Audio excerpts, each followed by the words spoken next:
민주당 호남 경선이 하루 앞으로 다가왔습니다. 호남 지역에서 이낙연 전 대표가 이재명 지사를 앞선다는 여론조사 결과도 나왔는데요. 대장동 개발 의혹 등으로 이 지사에 대한 공세가 강화되는 가운데 과연 어떤 결과가 나올지 관심입니다. 박준우 마커가 민주당 경선 소식을 정리해봤습니다. 남의 불행은 나의 행복이라고들 하죠. 독일어에는 이 말을 뜻하는 별도의 단어가 있다고 합니다. 샤덴프로이데라는 단어인데 뜯어보면은 샤덴은 손해를 뜻하고요. 프로이데는 기쁨을 뜻합니다. 이 두 단어를 합친 샤덴프로이데는 짓궂고 고약한 즐거움 또는 남의 불행을 기뻐하는 마음이라는 의미를 지닌다고 하는데요.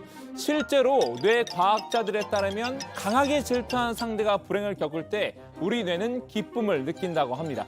아무래도 치열한 경쟁을 벌이고 있는 사이일수록 이 샤덴프로이데를 더 강하게 느낄 수밖에 없을 것 같은데요. 그래서 주민이 선정한 오늘의 인물은 혈투를 벌이고 있는 두 사람입니다. 명락대전의 주인공 이재명 경기지사와 이낙연 전 민주당 대표입니다. 공공이 소유한 토지를 활용해 민간업체가 이처럼 막대한 부동산 이익을 챙겼다는 것은 정의롭지 않습니다. 민간 토지 개발은 법과 제도의 테두리 안에서 민간이 자유롭게 개발하되 개발 이익의 최대 50%를 환수하겠습니다. 이 지사가 대장동 개발 특혜 의혹으로 주춤하고 있죠. 이 전 대표는 기회를 놓치지 않고 샤덴프로이데 특수를 누리고 있습니다. 공공토지 및 공영개발 원칙을 발표했는데요. 토지 개발 과정에서 발생할 수 있는 부당이익을 제한하기 위한 내용으로 이른바 화천대유 방지법입니다. 이 전 대표 의원직 사퇴로 배수진까지 쳤죠. 대장동 공세로 어떻게든 전세를 역전하겠다는 각오인 듯한데요. 검찰이 이렇게 손 놓고 있을 일인가 생각을 합니다. 그거라도 빨리 해서 이걸 털어내는 것이 민주당을 위한 길이다. 민주당의 짐을 더는 길이다. 이 전 대표의 전략이 어느 정도 효과를 거둔 것도 같습니다. 최근 여론조사에서 이 전 대표가 이 지사의 뒤를 바짝 쫓아온 건데요. 어제 발표된 RN서치의 여당 후보 적합도 조사 결과입니다. 이 지사가 34.2% 그리고 이낙연 전 대표가 30.2%를 기록을 했는데요. 지난 조사에서 13.7%포인트의 격차를 보였지만 이번 조사에선 4%포인트로 줄어들었습니다. 대장동 의혹의 반사 효과를 누린 것으로 보이는데요. 순회 경선이 치러질 호남으로만 범위를 좁히면 결과는 뒤집어집니다. 이 전 대표가 49.7%, 그다음에 이 지사가 39.1%로 이 지사를 10%포인트 이상 앞지른 겁니다. 다른 여론조사 기관의 조사에서도 광주 전남 지역에서 이 전 대표가 40.4%, 이 지사가 38%의 지지율을 보였습니다. 오차 범위 내이긴 하지만 이 전 대표가 앞서는 결과입니다. 이낙연이 요새 분위기가 달라졌다. 이낙연 쪽으로 좀 뭔가 새로운 지지가 있다. 근데 그 이유가 뭡니까 하고 물어보면 그 다 결선을 가야 된다고들 얘기하대. 이 얘기가 제일 많아요. 사실 이재명 지사를 덮친 악재는 대장동만이 아닙니다. 두 가지가 더 있는데요. 물론 체급 차이는 있습니다. 대장동이 쓰나미라면 이 둘은 중소형 태풍 정도 있는데요. 먼저 첫 번째는 이한주 캠프 정책본부장의 사태입니다.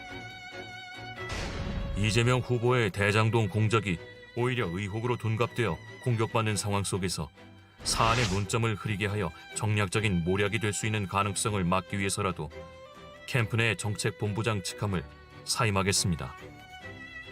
이 전 본부장은 이 지사의 30년 지기로 대표적인 정책 브레인으로 꼽히는데요. 이 지사의 대표 공약인 기본소득 등을 설계한 인물로 이달 초 캠프에 합류했습니다.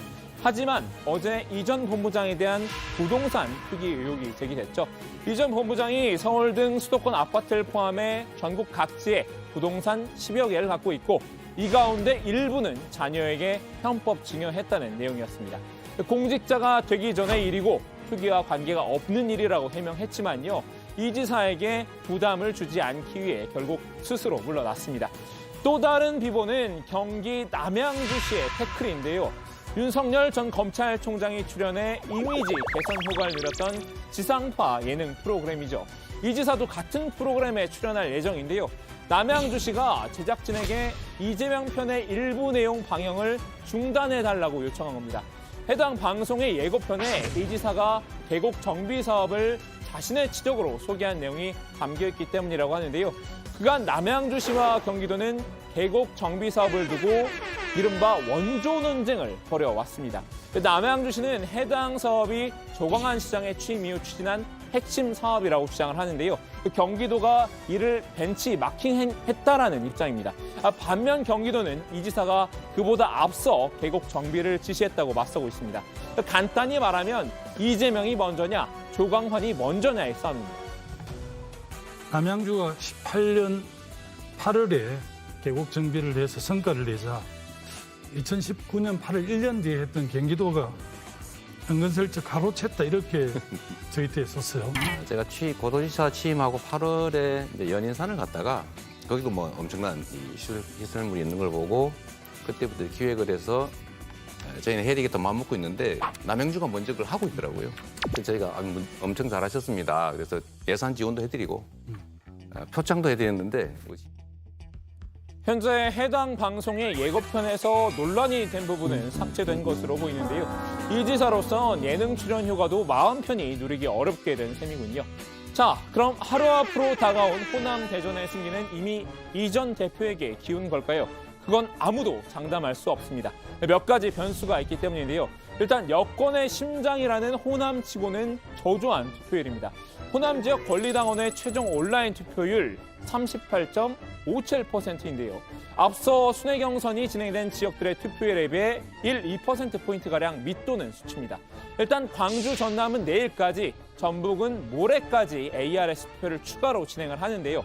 20만 명의 호남 선거인단 중에 10만 명 안팎의 참여가 예상이 됩니다.